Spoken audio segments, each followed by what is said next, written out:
so that I would be able to defend myself during the quest to find the Kamidogu.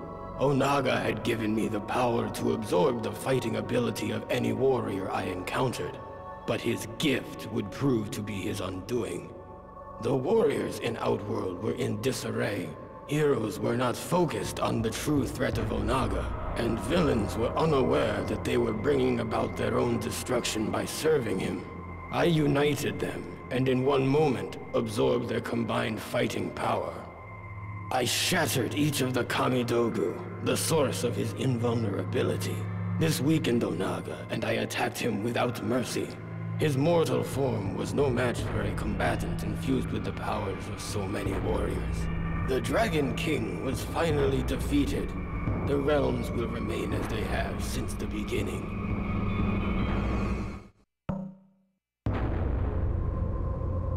My patience for mortals has worn thin. If I am to protect Earthrealm, I must punish those who would threaten it.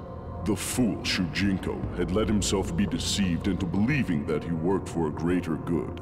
He was in fact an unknowing tool of a greater evil, one that had almost caused the destruction of Earthrealm. That Shujinko undid his mistake and destroyed the Dragon King is of no importance. Those who place Earthrealm in harm's way will pay with their lives. The traitor Tanya had given the Dragon King the information he needed to finish merging the Kamidogu. But before he conquered all the realms, Jade would see Tanya dead. Jade had allowed Baraka's soldiers to capture her, feigning defeat in battle. As Tanya approached her prisoner, Jade waited for the right moment, and threw a glass orb filled with concentrated Tarkata essence at her. The glass broke, splashing its contents across Tanya's body. Baraka and his vile savages worked themselves into an uncontrolled frenzy. They perceived Tanya to be a rival male and instinctively attacked. I doubt she survived the encounter.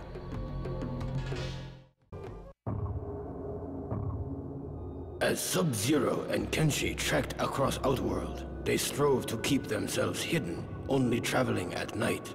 But as they neared the portal to Earthrealm, the Dragon King Zealot Hotaru attacked with a blast of glowing energy that temporarily blinded Sub-Zero. Kenshi's sense of sight is of a spiritual nature, thus he was unaffected by the intense flash of Hotaru's projectile attack. In the dark, Kenshi had the advantage. Hotaru did not see his approach. Unaware, he strode in to kill Sub-Zero. It was the last mistake he would ever make.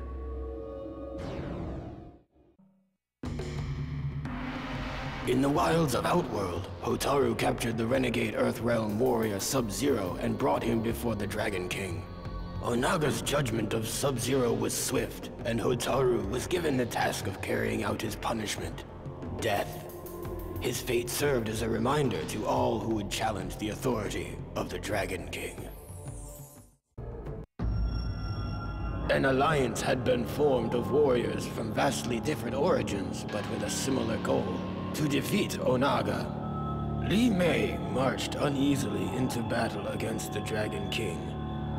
The closer she got to him, the more she came to understand which side was truly deserving of victory. Li Mei turned on her former allies and gave her emperor the time he needed to finish merging the Kamidogu. The Dragon King was now all-powerful. He had the means to control the universe, to make and unmake as he saw fit. Li Mei watched in delight as the Elder Gods fled before his might. Onaga then transformed her into his queen, to be forever at his side. He had given her power beyond anything she ever imagined. Together, they will rule the One Realm and slay the last of the Elder Gods. The Elder Gods had transformed Scorpion into their weapon in order to defeat the Dragon King before his plans of domination unmade the realms. With his enhanced abilities, he tirelessly tracked Onaga through the realms until finally he cornered him in the Nexus. The Dragon King had many allies, but they were of no consequence. It was in fact Scorpion who was the true champion of the Elder Gods, the enforcer of their will. Only he could stop the menace that threatened all that exists.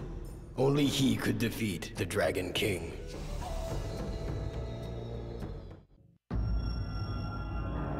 Havoc had given Cabal's new Black Dragon recruits a task. Lure the heroes away from the Dragon King's corpse while he somehow retrieved the heart. And with it, Onaga's power to raise the dead. Apparently, Onaga's ancient army had only been invincible by means of constant resurrection during battles. The power to raise the dead would prove quite useful to the Black Dragon clan. Cabal slew Havoc and took the Dragon King's heart for himself. Havoc was most impressed. Noob Saibot was not originally a demon, which might explain why Ashra sensed such great evil in him. He had to earn his place in the Netherrealm. He actually desired to remain there. His companion, however, seemed to be having a problem adjusting. Perhaps there was some good left in the cyborg. Whatever the case, Noob would have to face Ashra alone. Ashra defeated Noob Saibot and finally earned her ascension from the Netherrealm. But the sword that made her escape possible did not travel with her. I suspect it still remains in the Netherrealm, waiting to release another of its denizens from damnation. In an outer chamber of the Dragon King's throne room, Ermac did battle with Liu Kang's enslaved comrades. Ermac was more than a match for the 5 warriors, but their defeat was not his objective. Liu Kang materialized and one by one freed their souls while Ermac occupied the rest. Eventually, all 5 were awakened from their enchantment and freed from Onaga's control. Ermac was pleased that his warrior's skills could for once bring about a noble outcome. He sensed, however, that an ominous force still shaped the destiny of the realms. It was everywhere. He could feel its influence on Onaga, though the Dragon King was oblivious to its manipulation. Time was running out. Ermac feared the celebration of this latest victory would be short-lived. Because it was widely believed that Princess Kitana had slain her many years ago, none were suspicious of the veil Malena wore to conceal her Tarkatan features. It was not difficult for her to assume the identity of the princess and take control of her alliance. To further conceal her deception, Malena gave command of the armies to Boraicho and instructed him to lead the attack against Baraka's diversionary forces. Baraka's militia had failed to divert the enemy, and to her surprise, was decimated by Boraicho's forces. She then realized that she was in control of the most powerful military force in Outworld and Edenia combined. She had finally achieved her true purpose, her destiny. But Malena could not continue her charade indefinitely, not as long as Baraka knew the truth. She ambushed him in the ancient beetle lair and fed him to a swarm of flesh-eating insects. All hail, Princess Kitana. Cabal brought his new recruits to Outworld, where a siege was underway against the Dragon King. Cobra grew impatient. He wanted to join the fray, but Cabal held him back. They were not to attack until the heroes had won. Once the Dragon King had been defeated, Cabal gave the order to strike the victors. The new Black Dragon tore through their ranks and left no survivors. Cobra came to realize that he was going to like being a Black Dragon. On his way to the rendezvous point with Raiden and the others, Sub-Zero was ambushed by a band of Tarkatan warriors in the living forest. He tried to outrun them, but there were too many. He was quickly surrounded. Sub-Zero decided that his last living deed would be to vanquish as many of these barbarians as he could before he succumbed to death. As Sub-Zero began his attack, he felt his armor speak to him. It guided and strengthened each blow as he broke their limbs and crushed their skulls. At his feet, a dying Tarkatan warrior uttered the words, "Long live the Dragon King." Nightwolf had traversed realms and fought many demons to get to this place, deep within the Netherrealm. Using knowledge passed to him from his forefathers, he drew a binding symbol on the ground and chanted the ancient words that would draw the spirit of the Dragon King to this wicked place.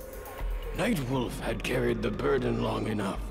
He released the sins of his people into the mystic symbol, and their weight bound Onaga to the Netherrealm. Free of the corruption he had harbored for so long, Nightwolf was expelled from the depths of the Netherrealm and into the unknown. Baraka assumed that the treacherous Melina had given her armies a powerful magic. They fought with savage brutality, but he could not stop their advance. He vowed that Melina would pay for her betrayal. Baraka's warriors brought word that she had agreed to meet with him in an ancient lair, but Baraka was no fool. He sent another in his place. Baraka's scouts reported that the Earthrealm warrior Sub-Zero was near. He allowed his remaining militia to deal with him and set off alone to ambush Melina. He knew by the scent of Tarkatan blood on her clothes that she had already killed the one he had sent to meet her. But her sense of smell was not as keen as a true Tarkata's. She was unaware of Baraka's presence. He barked her name, and when she turned to face him, he tore her apart.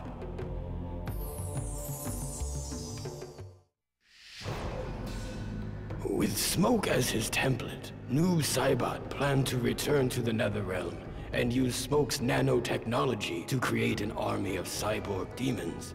He was unaware that they were followed by someone Noob had not seen since before he became a Wraith. Smoke instantly recognized their visitor. He was an echo of their past. He was Sub-Zero, Noob Saibot's brother.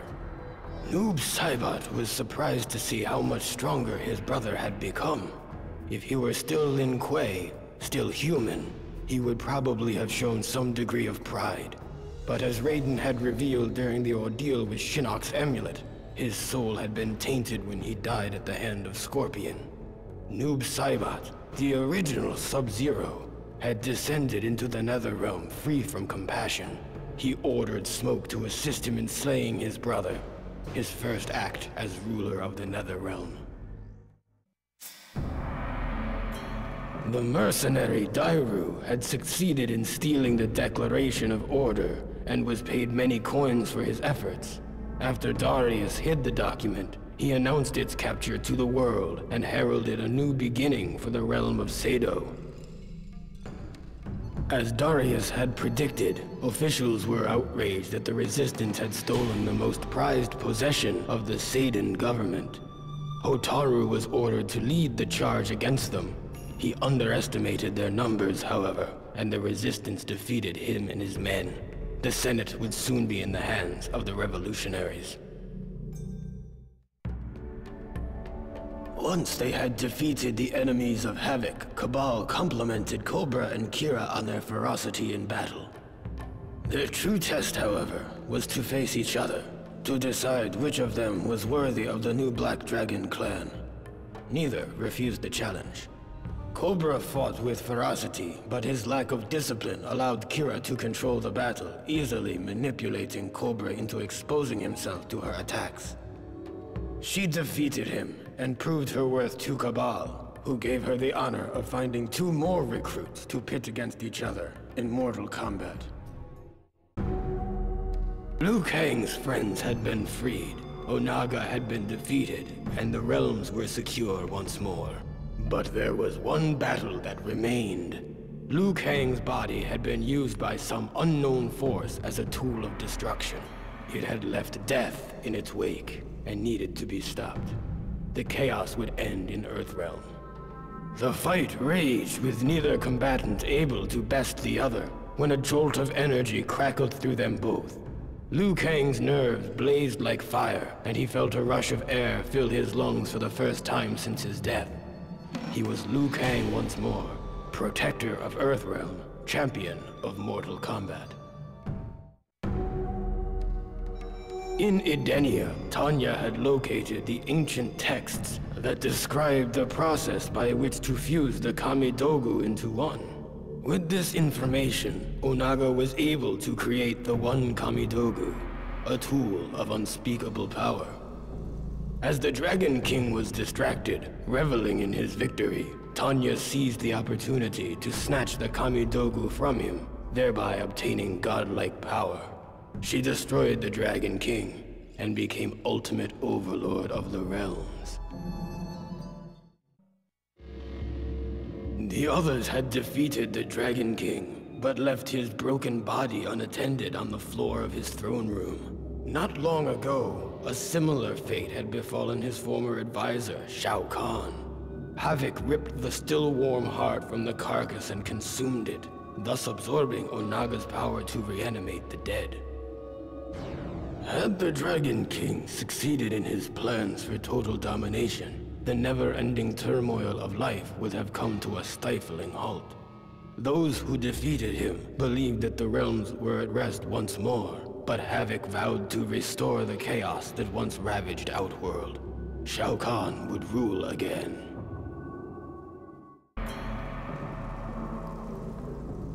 Although Onaga had returned from the dead, he did not re-inhabit his original body. Sindel and Jade found his sarcophagus opened. His body remained, but the armor was missing. Strangely, the hieroglyphics in his tomb were similar to an ancient Edenian language. She discovered an incantation inscribed by Onaga's holy men that was intended to transport his soul back into its original body. As she was memorizing the spell, Onaga emerged from the shadows. Onaga could have defeated both Jade and Sindel, but instead, he took sadistic pleasure in unleashing Katana against them. He was a fool. Jade held off Katana, while Sindel thrust her Quan Dao into the heart of the corpse. As she screamed the ancient incantation, Onaga's soul leapt from Reptile's body into its intended vessel. The corpse came to life and cried in agony as the Quan Dao prevented its heart from reforming. Sindel held the blade firmly in place as Onaga returned to the cold sleep of death. With the Dragon King defeated, the realms were safe, and Sindel's daughter Katana was free from his spell. May Edenia know peace once more. Onaga seemed invincible. The races of Outworld were in disagreement over how to deal with this threat, and Baraka's hordes were sweeping the land.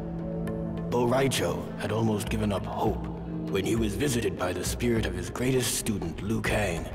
Their roles now reversed. Liu Kang gave Boraicho the inspiration necessary to continue the fight. Boraicho's soul was invigorated. He met with Outworld's many leaders to forge a temporary truce. Katana gave him command of what remained of her army, and he led them to battle against Baraka's mutant foot soldiers. The new army of Outworld crushed the Tarkata vermin, and Baraka himself was bested by Boraicho's attack. The victory inspired the people of Outworld to rise up against the Dragon King.